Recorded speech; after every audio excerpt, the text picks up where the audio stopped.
Okay. Shri Prabhupada Jivanamritam Ki Jai. Srila Bhakti Rakak Sridhar Dev Goswami Maharaj Ki Jai. Om Jnana Timirandasya Dhananjana Shalakaya Chaksurunitam Yena Tasmai Shri Gurave Namaha. Hey Gurudev. Okay. Chapter 4, in the Life Nectar of the Surrendered Souls, Sri Sri Prabhupada Jivan Amritam. Rejection of the unfavorable, Anukulasya Vivarjanam, and the words of the devotees, the nectarine words of the devotees, Bhakta Vachanamritam. Number 4. Okay. So we're on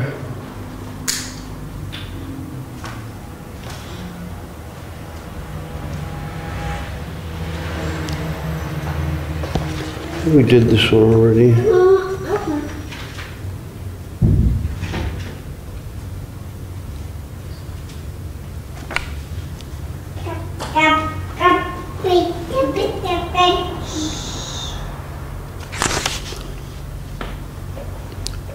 Okay.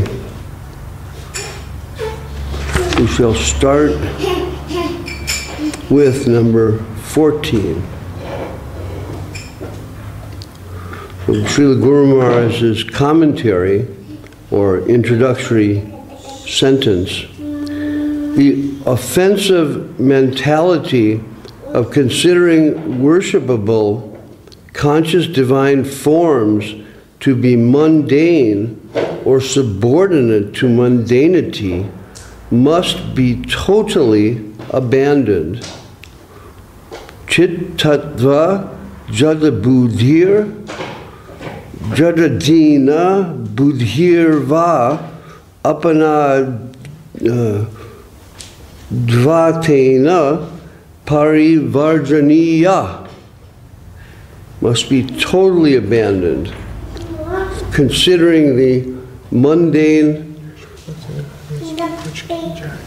position of the deity or the transcendental forms. So the Mayavadis, they think that the deity form, while ultimately directing us towards Brahman, because it has form and because it's perceivable by us within this world, it must be mundane. They don't understand the principle of Archa Vigraha, that the Vigraha form, it means that it's a form that's transcendental, that descends into the mundane world, yet remains transcendental. They can't understand that. How something can be visible as an individual object and yet be transcendental. They just don't get it. But if the absolute is in fact absolute, then why not? It's like they're limiting the potential of the absolute by saying the absolute cannot have form. So these people are not only are they offensive, but they're also illogical. They can't put it together that if the transcendental absolute is actually absolute, then why cannot it descend to this world without having to accept mundane coverings? They really do think that there's no possibility for the absolute to experience individuality, which they consider total illusion, except through accepting mundane form. They completely limit the potential of the absolute. They don't, like I said, they don't get it. They want to see, because they want to see themselves in the same position, they cannot understand how the absolute personality of Godhead can actually come down and be visible before us. But like Srila Sridhar Maharaj told us, you know, the infinite is not infinite if it cannot reveal itself to the finite. So they, you know, they ultimately want to limit the absolute, the infinite, to the manifestation of Brahman, when in fact the potential for the absolute to manifest transcendental form, and as a result of that, transcendental relations that have to do with, you know, absolute love and absolute beauty and absolute, like, inner deep connection with the personality of Godhead. You know, heart connection, which is, you know, what we all aspire after, and what, you know, we as devotees of those great souls who do have that heart connection, we can become their agents. We are their agents. So we can give that, you know, we can give people, or at least give them a sense of what that is, and enable them to begin to awaken that, you know, that real transcendental reciprocal love of the Absolute. That's what the Archa Vigraha is. It's not mundane. It's transcendental. So what we are giving, you know, while we're not pure souls, our Guru is a pure soul. So if we want to give what our Guru has given us, it will work based on the sincerity of the person that we're speaking to, the person that we're engaging with. So, you know, in a similar way, the deity descends to engage in reciprocal relations with those souls who are bowing down before him or her, and you know, begging for reciprocal, you know, awakening of that reciprocal loving relation. Okay, well, so we'll see what this is Vyasadeva who's speaking. Anyone who considers the worshipable deity to be stone, who considers the Vaishnava Guru to be a mortal man, who considers a Vaishnava to be limited by the confines of caste, lineage, or creed, who considers the holy footwash of Lord Vishnu, or a Vaishnava, to be ordinary water, who considers the holy name and the mantra of Lord Vishnu, which vanquishes all sins, to be common sound vibration, and who considers the God of gods, Lord Vishnu, to be merely on the level of the demigods. Such a person is a diabolical devil. So you can't quite get as direct and as heavy and as thorough as Srila Vyasadeva is here. You know, the deity as stone.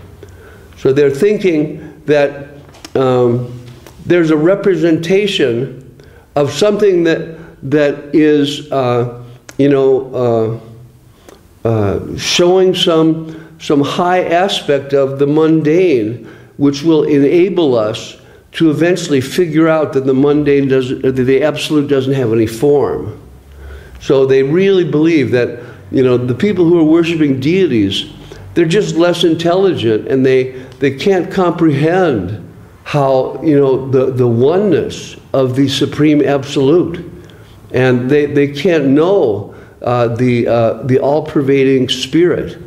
They're stuck on the concept of individuality and, you know, what they consider as mundane reciprocal love. They feel that these people are, you know, less intelligent, less developed than them, who are like, in some cases, you know, actually able to renounce these things. But they're their vision, even though it's like apparently detached from the external, is in fact, like Vyasadeva says, diabolical. You know, and what does diabolical mean? It means like, you know, constantly calculating, what am I going to get out of this? How am I going to, you know, they're thinking, I will become this. I will get this. And the Vaishnava, you know, who they consider to be just a mortal man who's, you know, covered, who thinks that the absolute has to reciprocate in form, is just, you know, less developed, is attached to the concept of individuality and individual love and individual form. They're really thinking like that these people are, you know, like just, you know, really like more or less backward. Like I was talking to this guy from Rishikesh, who was in Delhi at a little cafe that I've been going to for the last 30 years. And I know the guy there, who I've known for 30 years, and he's a reasonable guy. He likes devotees and has a picture of Hanuman. And so anyway, this guy is speaking to him, trying to get a donation, and I start to talk with him, and we get into a, you know, a bit of a battle back and forth. And, you know, finally he begins to say, you are just a child. You know, you cannot understand what I'm saying. You're just, you know, everything has come from Shankar, and all these interpretations after are just children's interpretations that don't understand the real nature of the Absolute. And I just said, you really think you're Narayan? Which is what the, you know, Mayavadi sannyasis think of themselves. I am Narayan. Why? Because Narayan is that personality who knows himself to be God in their estimation. So they're like imitating Narayan. You know, they've fallen into the, you know, the deepest spiritual trap, which, you know, Srila Prabhupada says is the final, you know, trap of Maya. Final trap of Maya is not, you know, anything to do with, you know, reciprocal love or comprehension of beauty or understanding truth or developing knowledge in relationship with the Lord as an individual. Individuality is real, and individuality, you know, you just can't reduce it to the mundane. It's not true. We are individuals in this world, you know, deluded within within our comprehension of individuality, but nonetheless, really, there's no chance for the development of individuality within this world without the reality of absolute individuality. If you don't think that, then you're totally limiting the absolute and the infinite, which you can't do. So what they say is, in order to experience individuality, which is illusion, the absolute makes the mundane world. And because it's a mistake, they're suffering. But if you again realize that you're not an individual, then you just leave the world. But it's completely contradictory. You know, how is it possible? We hear from the Upanishads, you know, the absolute is infinite, untouchable by any illusion. You know, it's all over the Upanishads. He walks, but he doesn't walk, and so many things like that. So, you know, what they think that means is he walks in the material world, but he doesn't walk in the spiritual world. But we know what it means is he walks in the spiritual world, but he doesn't walk in the material world. That's what we know. So the holy name or the mantra of Lord Vishnu, which vanquishes all sins, to be common sound vibrations. You know, even the sound Om, the Omkara, the original sound vibration of the creation of the universe. They think it's mundane because it's uttered by Brahma and it's, apparently perceivable by the mundane. And the Hare Krishna mantra, even more mundane according to their calculation. And yet, beyond their mental perception is the power of the holy name, which dives into the self and helps begins to purify the soul. So we have like the ultimate weapon that can destroy all all false perceptions of who the absolute is, what the absolute is. We have that, and we can, by the potency of our gurus, just by conveying this information in the context of the power of the holy name, we can, pierce through all these bogus conceptions and touch people's hearts.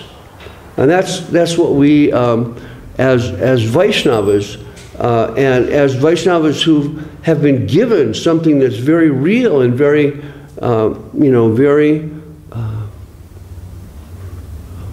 salvational, saving. It's something that help. We feel, we experience. Like Srila Govinda Maharaj says, you must feel, you must experience that you're progressing in Krishna consciousness. Something is there. And of course, the more that you progress, the more that you realize how, how far you have to go and how fallen you are. So we can tell someone who's talking about becoming an uttama is just, they have no clue. At best, they're just beginning. They're just in a delusional state, actually. It may be possible. They think maybe that, the guru has the potential to just poof. But, Srila Prabhupada, Srila Sridhar Maharaj, Srila Govinda Maharaj, they've all told us, they've all given examples of bogus gurus who do the poof thing. Like poof, you've got all the powers. Poof, you're pure. Poof. It just doesn't work like that. The Vaishnava opens the door for our free will to begin to express, through devotion and through dedication, to begin to express our love for the Supreme. And that's how it works. And as we express that love, we realize how lacking it is. And we, ultimately need to become like totally dependent on the mercy of the Absolute, the mercy of Lord Krishna. And we must become dependent in that way, because that's the only way we'll free ourselves. So, finally, considering Lord Vishnu to be just an ordinary demigod, which is what they do. They may say that Vishnu is the highest, Krishna is higher than Vishnu, he's way up there, but, at best they'll say that. Usually it's Narayan. And anyway, they're according to their conception, because Krishna has a form, because Vishnu has a form, they're just, demigods. The whole Brahma, Vishnu, Shiva, and the, I forget what it's called, the Pancha, the 5 gods that are worshipable. I think it's including Rama and I forget who, maybe Hanuman, I forget. But anyway, there's 5 that they consider the demigods, the ones who control the universe, who need to be worshipped. And why do you worship them? You only worship them like temporarily, because you'll transcend them and become greater than them, because they're just mundane. So they think, I'll become greater than Vishnu. So they're finally diabolical devil. So we haven't read the Sanskrit. Acharya Vishnu Shila Dhir Gurushu Maramatir Vaishnava Jati Budhir Vishnur Va Vaishnavanam Kali Mala Matane Padatirthe Ndu Buddhi Sri Vishnur Namami Mantra Sakala Kalasha He Shabde Samayanya Budhir Vishnu Sarveshvare Tad Starda Samadhir Yasya Va Naraki Saha. Naraki. It's like the person who lives in hell. You know, the person who conveys the hellish conception.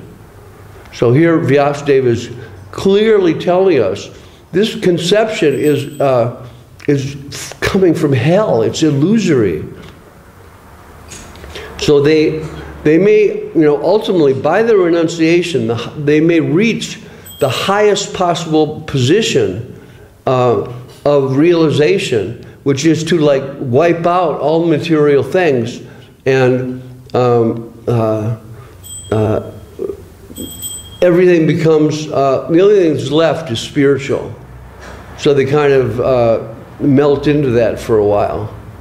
But they're not, you know, that's not the true nature of the self. It's just to be. True nature of the self is to act and to engage in, you know, loving reciprocation with the Absolute, and to engage in, you know, lila with the Absolute, fun activities with the Absolute. Like we always say, people go out to have fun. Let's have fun together. And what is that? You know, it's just a desire to be with the Absolute, and as a result of that presence with the Absolute in you know, transcendental reciprocation under the influence of Yoga Maya, the devotees, the Lord has fun, and because the Lord is having fun, the devotees also experience that. But they're fully servitors. But as a result of being fully servitors, everything comes. You know, the desire that we have within has to do only with the nature of the Absolute. You know, who we really are. So we want to be in that position. That's what desire is. You know, we want to be in that transcendental position. And naturally, as, you know, as individual persons, we want to be in that position in relation to the Lord with everybody else.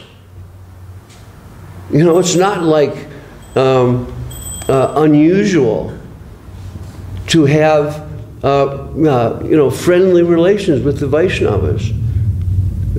It's not, you know, it's a very natural and progressive thing, which we all have and develop. And you know, when we go out, the chanting together and talking to people, carrying that that energy, that you know, the beautiful energy of transcendental relation, we can really you know, hit people in the right way and help them you know, begin to realize who they really are. Okay, so, oh wow, I talked too much. Okay, Sri Prabhupada Jivanamritam Ki Jai. Sri Bhakti Rakak Sridhar Dev Goswami Maharaj Ki Jai. Sri Chaitanya Charitamrita Ki Jai. Srila Krishnadas Kaviraj Goswami Maharaj Ki Jai. Srila A.C. Bhaktivedanta Swami Maharaj Prabhupada Ki Jai. Srila Bhakti Rakak Sridhar Dev Goswami Maharaj Ki Jai. Srila Bhakti Sundar Govinda Dev Goswami Maharaj Ki Jai. Srila Bhakti Nirmala Charja Maharaj Ki Jai. Sri Chaitanya Saraswati Acharya Brinda Ki Jai. Sri Chaitanya Saraswati Vaishnava Brinda Ki Jai.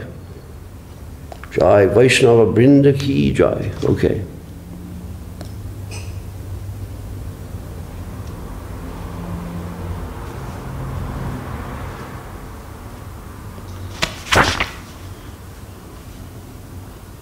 Okay, so Krishna is just telling, he's being cited by Kaviraj Goswami about this type of absolute reciprocal transcendental love that manifests in, direct personal relations that have to do with, spiritual form and spiritual energy.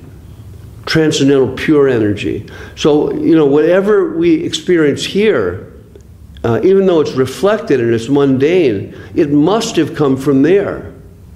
Like even the physicists are figuring out that probably the whole thing that we perceive is a hologram. And what does a hologram mean? It's a replication of something that's real. It has to be. Can't be anything else. So, we know this from the ancient Vedic scriptures that have been passed down for thousands of years, and which, is being told to us right now by Srila Krishnadas Kaviraj Goswami Maharaj. That, beyond the mundane, there's the absolute transcendental realm, within which there's real, all kinds of real loving reciprocation, billions and billions of varieties based exactly on our real self, which is distinct, has particular tastes and natures for loving reciprocation, and has, based on that reciprocation, is placed into a position based on the Lord's desire to exchange with that reciprocal position in love. So we just read, my friends climb on my shoulders in pure friendship, saying, what kind of man are you? You and I are equal. Then the next one, if my beloved consort reproaches me in a sulky mood, that steals my mind from the reverent hymns of the Vedas. So I put a note here from when I read this in the 70s. Spontaneity superior to regulation. See, Prabhupada brings that out. I didn't really know what that meant, but I wrote it. And sure enough, by the grace of Srila Prabhupada, we hear directly from Srila Sridhar Maharaj what that spontaneity is. And we see it in the transcendental form of Srila Govinda Maharaj, who's the representation of spontaneous absolute love. Perfect disciple. As Srila Sridhar Maharaj told us, this personality is not ordinary. You must accept him. If you accept me, if you want to serve me, you must serve Srila Govinda Maharaj. And those who say that, well, I just, couldn't accept Srila Govinda Maharaj, but I'm still serving Guru Maharaj, is, tenuous at best. Guru Maharaj made strong statements, and you think he's like backing away from those? I don't know, but I don't think so. I met one devotee who had, here in London, had gone nuts and, stolen so much. Sold the deity, sold the house, did, so much hurtful, illusory things. And I said, you should go and apologize to Srila Govinda Maharaj. And he said to me, I have my relationship with Srila Guru Maharaj. I don't need that. I've already settled with with Srila Sridhar Maharaj. I just, you know, I really wonder about that. And what is the, you know, the actual position of those who held offensive notions toward that personality who is the personification of the service to Srila Sridhar Maharaj. I shouldn't get on this too much, but it's really, you know, it's really a fact. And, you know, it's probably so that Srila Sridhar Maharaj is inconceivably merciful and will try to help those people also. But, you know, it's at best an unfortunate position. So Prabhupada tells us, well, I'll read the Bengali first. Priya yadi mana kori, koriye barsana. Veda stuti hoite hore se mora mana. My beloved consort, Hare. Priya, that's, I guess, Priya. If she is mana kori, in a sulky mood,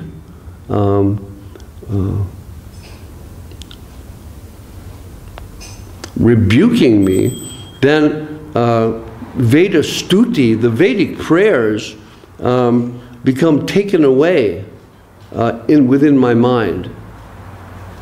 So, you know, the loving reciprocation that is, you know, very negative, coming at Krishna in a negative way, he loves that compared to the, you know, the reverential prayers of the Vedas, the Veda stuti.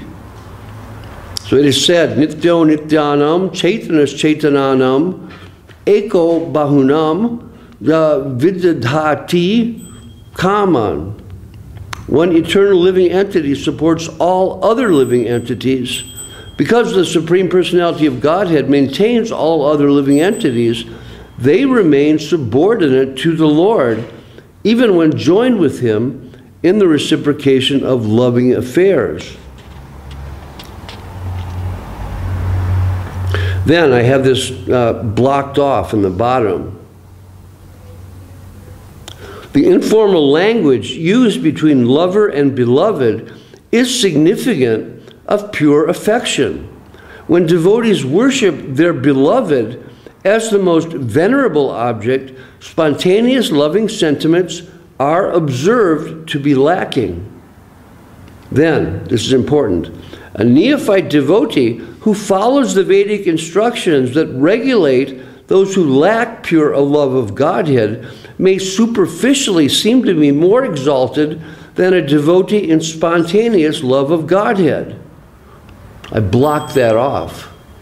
You know, Srila Prabhupada has told us directly, so many things are there in his books that we just, you know, I may have noted this, but I didn't really get it. I could understand it intellectually, I guess, and I'd feel it a little bit because, you know, I was so immersed in service based on the, you know, the heavy necessity that Srila Prabhupada was able to convey to us, even though, you know, we were still lost in the mundane world of illusion, basically.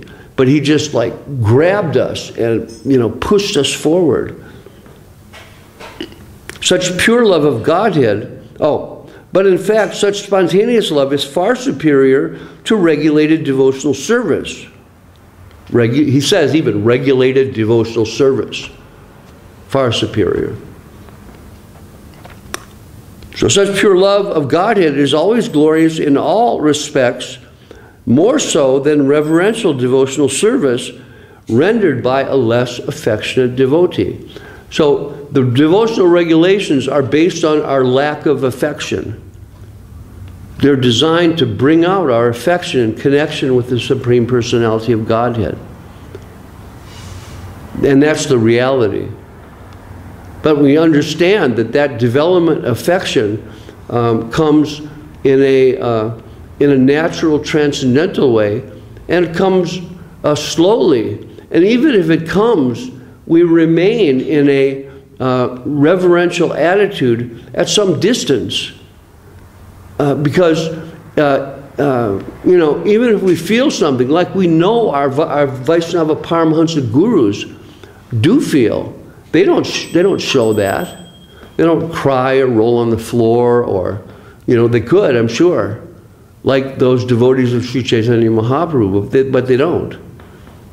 They show, you know, transcendental strength in preaching and conveying this love of God in a you know, direct way that is filled with that same transcendental spontaneous love, but without the external you know, expressions and symptoms of that. You know, like you know, hair standing on end, bumps all over the body, fainting, all these kinds of things are described. So the Vaishnavas are glorious, living in pure love, and far beyond any kind of notion of rules and regulations. So these idiots who you know, came to Srila Govinda Maharaj and asked him if he chanted 16 rounds were just, you know, not understanding the absolute position of the pure Vaishnava. You know, not being able to see, they're thinking, you know, in an offensive, mundane way, that I'm chanting 16 rounds according to the instruction of my guru, so everybody else in the world has to do this. There couldn't be anybody above me because I'm taking the instructions of my guru. It's like, you know, really, this is really like beginner Kanishta stuff. And you know, I don't say that, I have to say that in that way because it came to offense against a great Vaishnava. You know, it's not something that can easily just be passed off, even though it may be a product of, you know, the attempt in devotional life on a real, genuine plane of practice, you know, given by Srila Prabhupada. When the mundane ego kind of overwhelms that practice and places that practice in a position superior to the actions of a Paramahansa Vaishnava, then it becomes really shaky. You know, it treads into the realm of offense, which, you know, is very inauspicious. So anyway, here Srila Prabhupada is saying that mood is far superior to regulations. So someone living in that kind of life, like we know of Nityananda Prabhu, and we know of you know, so many Vaishnavas who are you know, transcendental and beyond the notions of rules and regulations. So Srila Bhakti Siddhanta Saraswati Thakur shocked Srila Sridhar Maharaj when he told that in the ashram in London that they're going to make, for people who want to become devotees, they'll serve them meat. Who can conceive? You know, for us it's even shocking. Imagine for Srila Sridhar Maharaj, like a pure Paka Brahmin, raised in a strict you know, Brahmin family, following so many rules and regulations very, very carefully throughout their whole lives, from morning to evening, structured based on, you know, the smarta rules and regulations. Of course, Srila Sridhar Maharaj, you know, developed to the plane of pure Vaishnavism. But still, those things were there in the early days with Saraswati Thakur. And so he told us he was shocked when he heard that. But, you know, understanding in the proper context that these Vaishnavas are not limited in any way.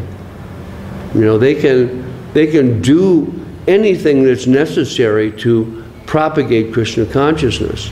And of course, that doesn't mean that you know, without purity and without full surrender, we can, you know, also like concoct different things. That's a little shaky. It's a little presumptuous, thinking that, oh, you know, like Prabhupada did this, Prabhupada did that, so we can also do like that. You can't think like that. You know, the Paramahansa Vaishnava can do whatever is necessary for spreading Krishna consciousness. we can act according to that instruction and try to spread Krishna consciousness, but not go beyond the restrictions and the parameters set by the pure Vaishnavas. We're not in the position to do that. So, maybe one day, many lifetimes away, we'll develop and be able to make that adjustment. But now, it's shaky ground.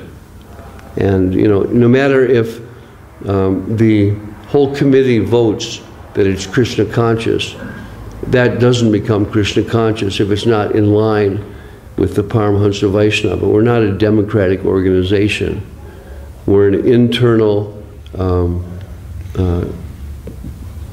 program of disciplic succession that passes down transcendental knowledge from heart to heart, and doesn't have anything to do with external expressions. And yet the Vaishnavas do adjust things externally to help the development of beginning Krishna consciousness. So it's done. Srila Prabhupada allowed the ladies to do pujari work. So Srila Govinda Maharaj continued that idea, even though in India they don't do it. But in ISKCON they do in India, and it raises some eyebrows, no doubt. But now it's more or less been accepted by the potency of Srila Prabhupada. They've just been overwhelmed. The opposition has been overwhelmed, and they've submitted. Many of the God brothers who were in oppositional position to Srila Prabhupada, if they didn't do like that, their disciples have done like that. They have more or less submitted to Srila Prabhupada. But unfortunately, some of them have carried forward philosophies that are not in line with Srila Prabhupada's teachings, and not in line with Srila Prabhupada's direction to the lotus feet of Srila Guru Maharaj. Anyway, we all have experience of these things, and we can't just think that because they're, wearing dress like us and following supposedly in the line like us, that automatically they're like Vaishnavas. It doesn't work like that. There has to be, inner proper experience and representation of the real thing. And this we learned from Srila Govinda Maharaj, and this we learned by his clear discrimination, perceiving, what's gone beyond the parameter of proper Vaishnavism, what's entered into the realm of offensiveness, what's gone actually in opposition to the great Guru, Srila Bhakti Siddhanta Saraswati Thakur, to whom Srila Prabhupada and Srila Sridhar Maharaj gave their whole existence. We can't abide by those things, and that's our natural, it's our natural position as devotees of Srila Sridhar Maharaj, Srila Govinda Maharaj, and Srila Prabhupada.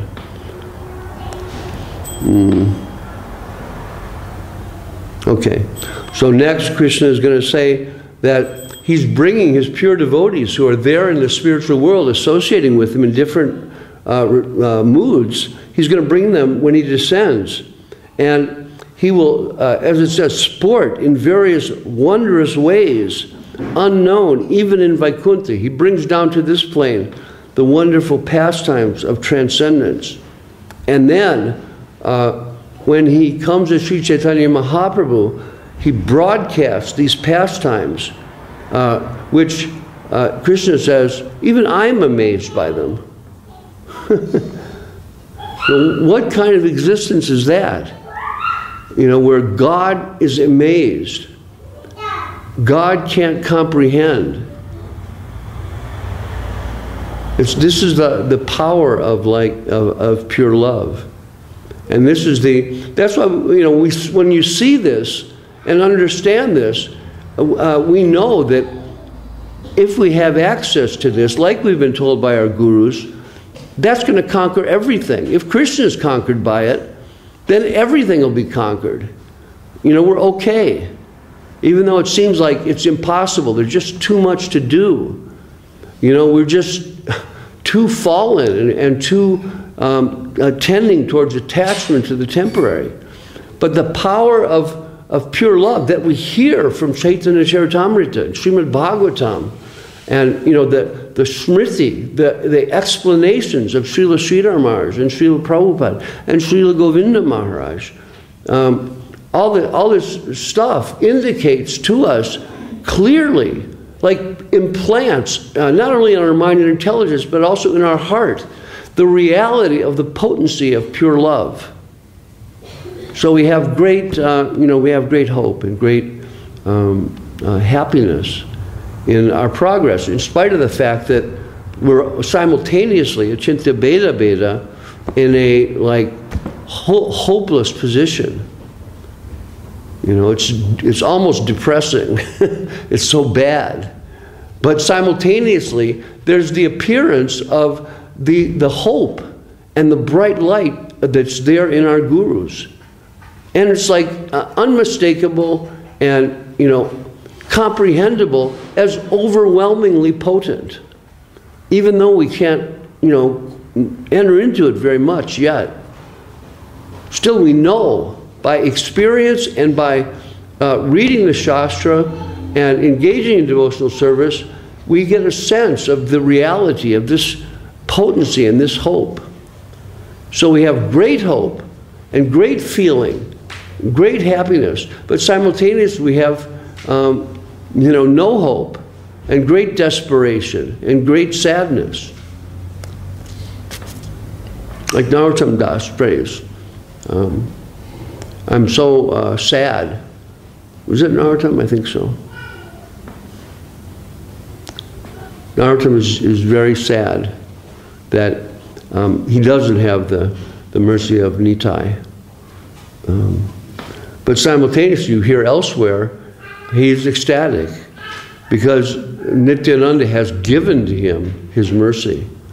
Not that he's done stuff to, enable or impel Nityananda to give the mercy. It's like the mercy comes. We try, but that trying, even that is not enough. It may or may not come. This is our position.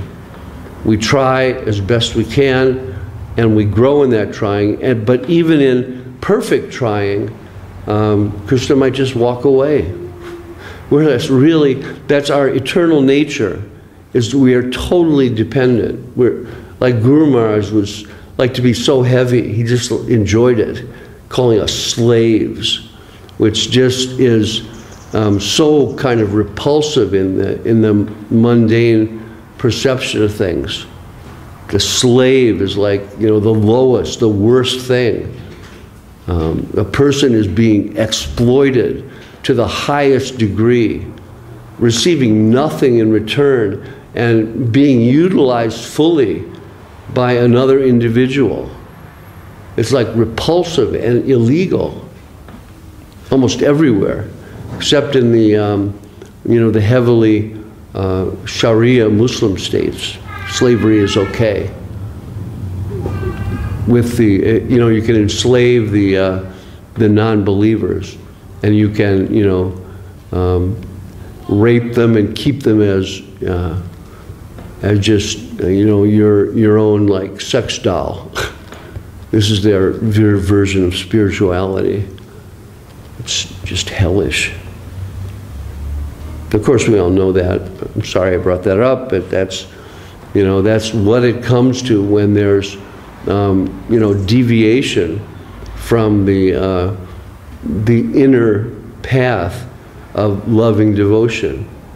The expression of that loving devotion comes out as pure compassion, not violence.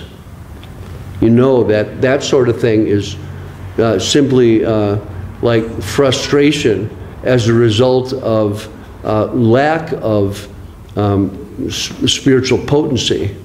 So mentally, they're insecure in their own experience, so they have to try to impose it on others, even by force. And they take their scriptures in that way.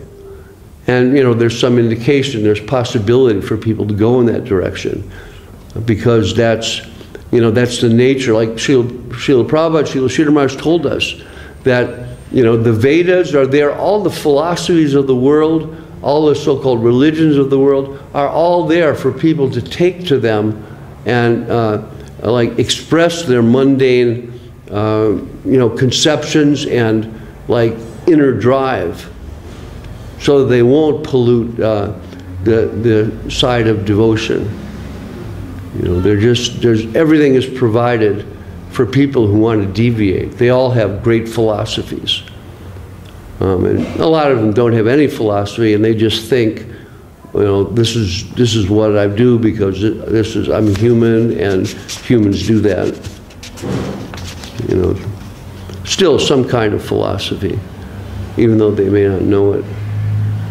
So we're being given, blam, straight up philosophy by Kaviraj Goswami, clearly about the position of the Absolute and how the Absolute is engaged in love with his devotees, and comes down bringing his devotees. Why? To give that love, and not only to give that love, but simultaneously experience that love and have it written down in notes of what that is and how beautiful and transcendental that is. So we hear that from Kaviraj Goswami, from the notes of Srila Swarup Damodar. Maybe Ramananda Roy. I don't know if Ramananda Roy wrote notes or not. I don't remember. You guys remember? I'm not sure. Mostly it was Swarup Damodar who somehow it was conveyed to Raghunath Das. And Raghunath Das, of course, imbibed that and used that for his writings, and then passed it on to Kaviraj Goswami, who in meditation and prayer to Nityananda Prabhu imbibed those things and then conveyed them in writing, like impelled by Lord Nityananda. He was Nityananda's disciple, and he said he sees the pen moving and writing, but he doesn't understand how it's doing that. Kaviraj is so surrendered that, like, he's sitting there and the pen's moving and writing all this amazing stuff, and he's thinking, how am I doing this? Nityananda is doing it through him. And in that way, like, it's not as though his individuality is not real. He's even more of an individual because he's so surrendered to Nityananda Prabhu. Some people will say that, oh, that's an indication that, individuality is an illusion. But it's just the opposite. It's an indication of what is the depth of real, pure love. Okay, so anyway, that's the next verse. We'll come to that tomorrow. Text, it's a combined text 27 and 28 about Krishna descending and bringing his devotees with him. Okay, I forgot. Jaya Jaya Sri Chaitanya Jaya Nityananda Jaya Dvaita Chandra Jaya Gaur Bhakta Vrinda Bolo.